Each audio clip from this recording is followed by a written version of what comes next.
Donald Trump is on the verge of starting a trade war with the Chinese. It's looking rough for the economy. My name is Noah Friz, and this is The Sit Down.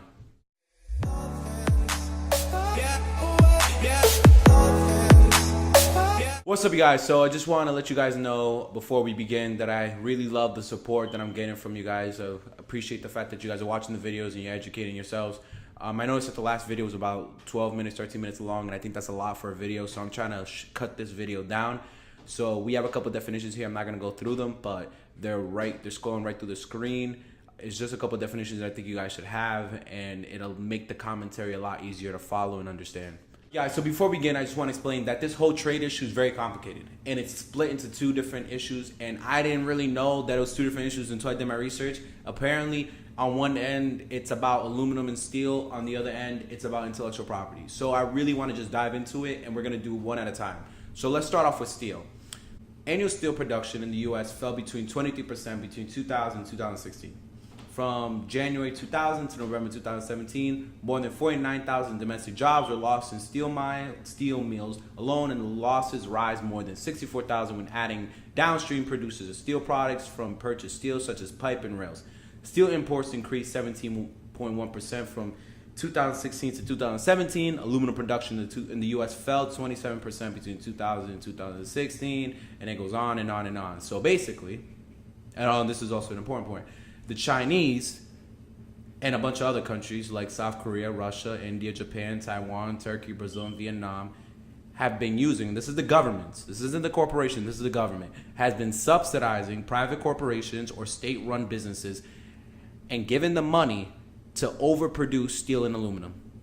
So that steel and aluminum, what do they do with it? They then dump it into other markets in the hopes of undermining industries in those countries. Now you're probably wondering, why the hell does any of this matter? This sounds like all bullshit. Well, it's not. This is actually very important. It's a very serious issue. And the simple fact is because of national security. Steel and aluminum produces infrastructure. It produces military-grade weaponry. Without steel and aluminum, you don't have an army. Without steel and aluminum, you don't have buildings, you don't have roads, you don't have bridges. You don't have the necessary things of society. And when you have to go out of a country, you have to go out of your country to get these products, you're now at the beck and knee of anyone who's willing to import it into your country. And the issue with that is, let's say there's a war. Let's say someone's partnership activates a military partnership, like NATO. You're fucked. Like, that kumbaya stuff goes out the window. There is no peace. The UN can't do nothing. You're now screwed because your infrastructure and your military is dependent on somebody else who's no longer your ally because you pissed off their ally. And now you're in war. And now what you going to do? And that's the reality. And I understand why the frustration exists for this issue because this isn't anything relatively new. This has been going on since President Obama's administration. And I remember back in 2016, Trump ran on this policy. You know, when he'd randomly talk about steel? And I remember I used to sit there and be like, why is he talking about steel? Why does this matter? And then I actually looked into it. I'm like, wow, he actually knew what he was talking about. The Chinese have been dumping their steel in our markets. And it's crushing steel producers in the United States. So it's not that Trump is crazy. He sucks at how he articulates himself. But he was actually saying something that was legitimate. And it's something that the President Obama's administration has been trying to deal with.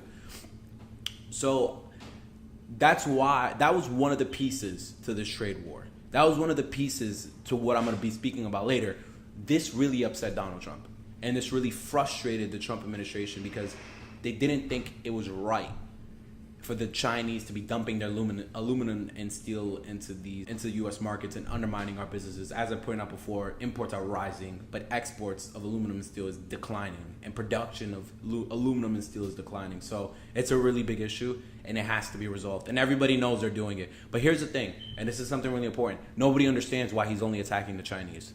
Nobody understands why he's not giving as much emphasis to South Korea, to Russia, to Vietnam, all these other countries that are doing just as much, and some even worse, because China's not even the worst culprit in this. They're not the one that's putting the most steel into our market. They're like in between. I think they're like ranked 25 out of all the other countries that are doing it. They're not that bad. He needs to press the other countries as well. And I'm gonna be getting into what I think Trump should be doing later on. So let's now talk about intellectual property.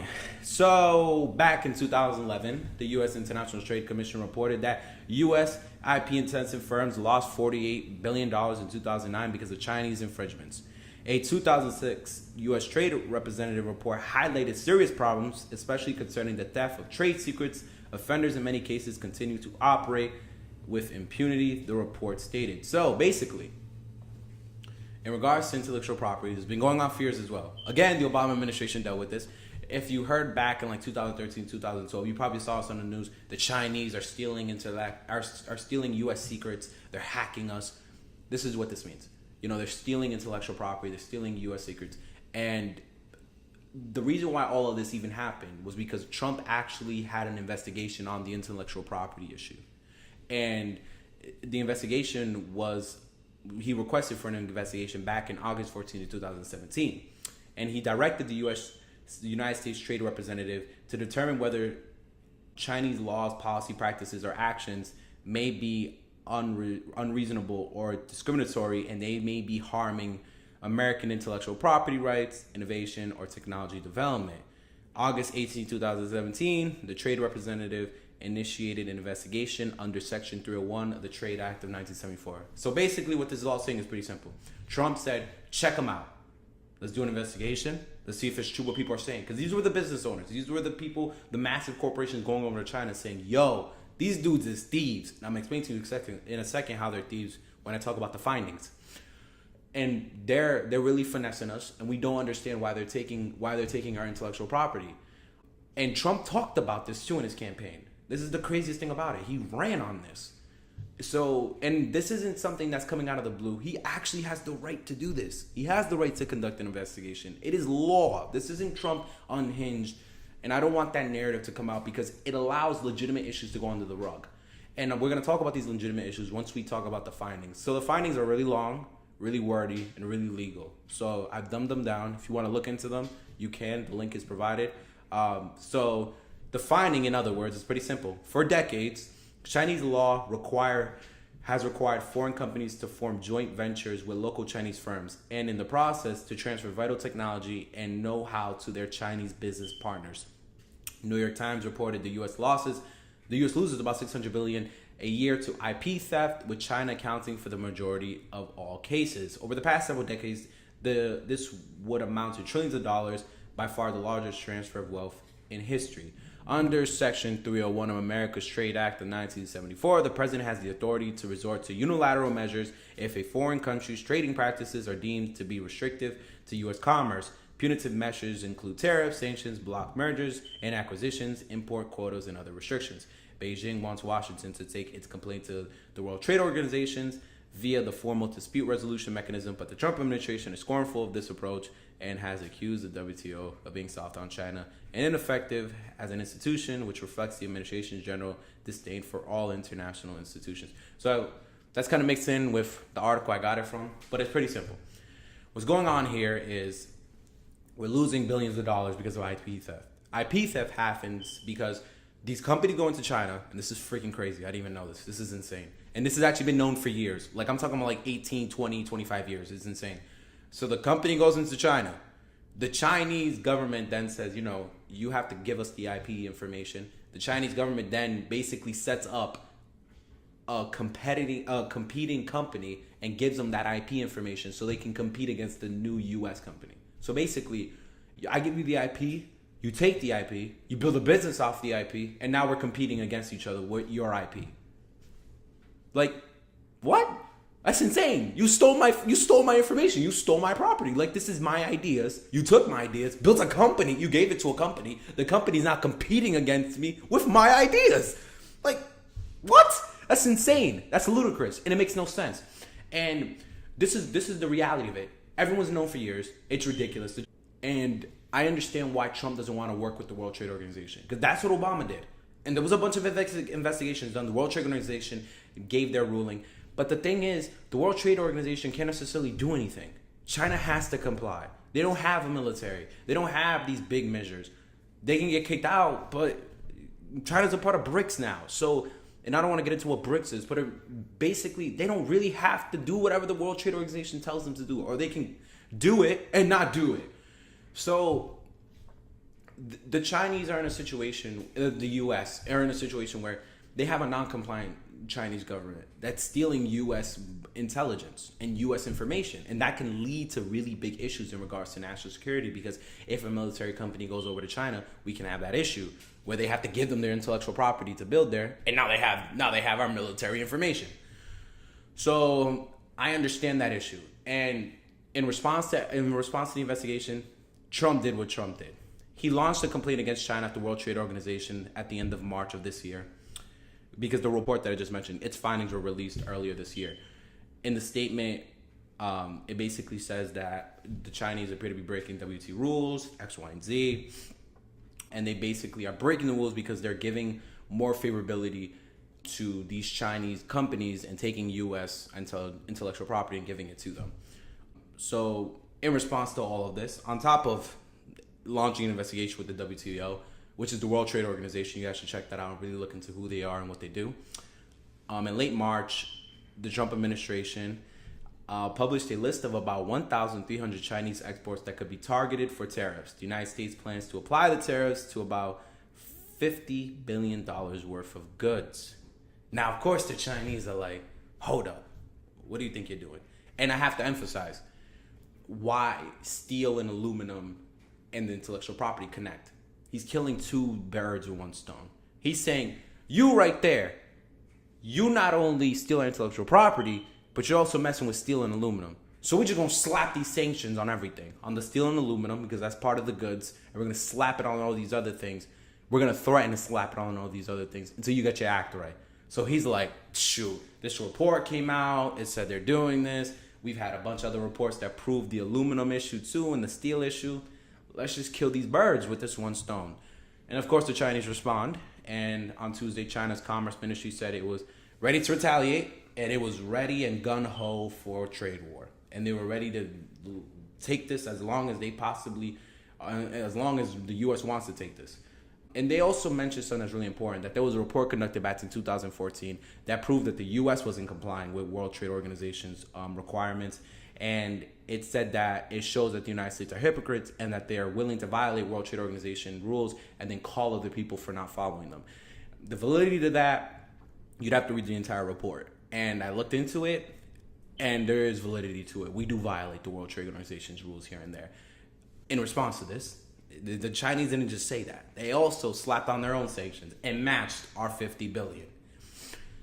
And I have to also emphasize, these are just threats. They're saying, we might slap this on. We don't have a date yet, but this is what you're going to get. And it's kind of a who shoots first. And the effects of this is, we're already feeling them. Even with the sanctions not even in place. There's already U.S. companies ranging from agriculture to retail that are getting affected by the possibility of a trade war. People are not consuming the goods. People don't want to trade the goods. There's not tariff-like restrictions being placed, but there are restrictions being placed. Soybean farmers are getting hit. So it's pretty crazy. We're seeing it hit our pockets.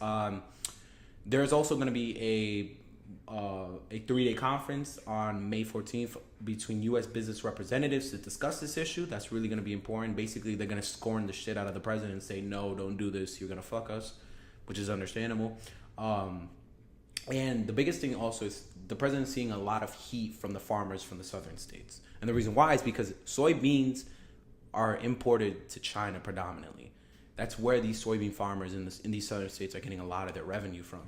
So this trade war is just hurting them. Now I'm going to give you my take on this entire thing. Trade wars suck, and they destroy economies. They destroy output. I don't want to get into the macro model of it.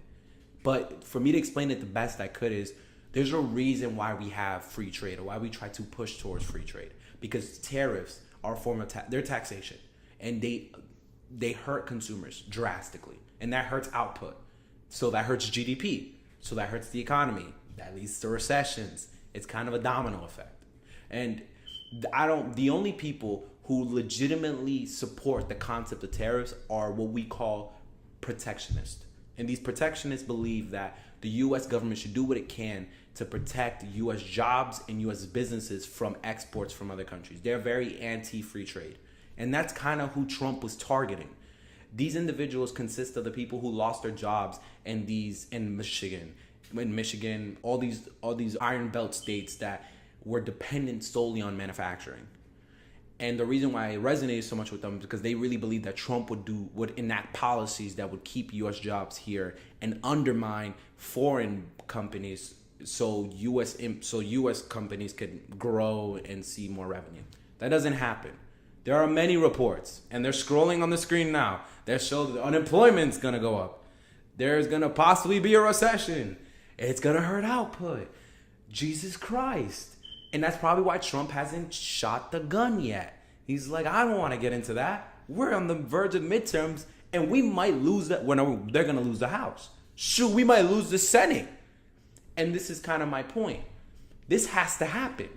We need something. I'm not saying maybe a trade war, but we need something to show the Chinese that we mean business, because the World Trade Organization isn't working. And I get the argument that if we undermine the World Trade Organization, then it's going to no longer have validity, because once the superpowers are like, fuck this, I don't need this thing, then everybody else is going to say, I don't care either. What is that to me? So that's dangerous. It's like undermining the UN. It's like if the UN says something, we say, no, I don't give a damn. Then the other country's going to be like, I don't give a damn either, because they don't give a damn. And they're the stronger country. They're the more reasonable, they have more power. So, and I don't necessarily want that. I think we do need some form of universal structure to deal with the economy. But I do know the Chinese aren't playing ball. And to just ignore that, and the fact that it's such a known thing, and no one has really done anything drastic or something necessary to deal with it, is ridiculous. Because you know what? I don't want to import my steel and aluminum from freaking Vietnam, and then when it's on and popping, I got no aluminum and steel, and we're getting bombed by the Chinese. No, that's just if we got in a war with the Chinese. So, no, I'm not good with that. That's ridiculous. That's irrational behavior. That's irrational thinking. The reality is this has to be dealt with. And the Chinese should not be stealing intellectual property. That is stealing other people's ideas and building companies and businesses and an economy off the backs of somebody else's ideas. And that's ridiculous. And that is horrible. And it's wrong. So something has to be done. And what do I think? I think he needs to keep bluffing. And let's see. Maybe something can happen. I think he needs to work with the EU. And I think he needs to get the European allies on board, because they were kind of thrown at this. They were thrown with it. They're like, the heck? There's going to be sanctions? Because even they were kind of hit with sanctions when it came to steel and aluminum. So if you step in with them, you have more power. Talk to Russia. But Russia's also a part of that issue. So you got to talk to other people. You need to make sure you have people on your corner when you get into a battle like this, so you don't end up in a bad situation. In regards to whether we're going to win or not, we're going to lose. That if the trade war starts, we'll be the first ones to cave. You want to know why? The farmers, the midterms, this is another big thing. It connects to it. So, again, 2018 midterms. Everyone's trying to keep their seat. Everyone's trying to get a seat. So you know what they're going to say when they're running for office? I will make sure that trade war either never happens or it stops. That's just if it starts by the time the midterms ends, before the midterm ends. That's what they're going to run on. That's going to be their policy. So you're going to have a bunch of politicians joining together saying no trade war. And Paul Ryan, before he stepped down from being Speaker in the House, stated that the Republican Party is not standing by this trade war. So Trump's in a budge, because the Democrats or the Republicans, they don't like it. And the thing is, it bothers me that politics is going to be the reason why the Chinese win it, if it starts. Because the reality is that's going to set precedent to how we deal with trade moving further. And the reality is, this isn't fair trade. And I get it, the U.S. isn't playing ball either in many instances. So there has to be a legitimate conversation between both sides with allies at the table to really deal with this issue. If you guys, the best solution I could give to you guys is this. If you guys want to move on with this and really are passionate about this issue, call your legislator, talk to them, tell them what you're thinking, tell them about this video, say, hey, I learned about this thing called the trade war, I'm trying to get some more information on it, and let them see what they're telling you, see what they're hearing on the Hill. They're probably going to tell you no one supports it. And if you agree with it, tell them to support it. Explain to them why they should support it. And if you disagree with it, explain why. I hope this video helped you guys out. Again, this is a really sticky situation. It's very complicated. I hope you guys liked the video. We're going to have a bunch of more videos coming through. If the trade war gets worse, I'm definitely going to do a follow-up on this. Again, my name is Noel Frias, and this is The Sit Down. I'll see you guys later.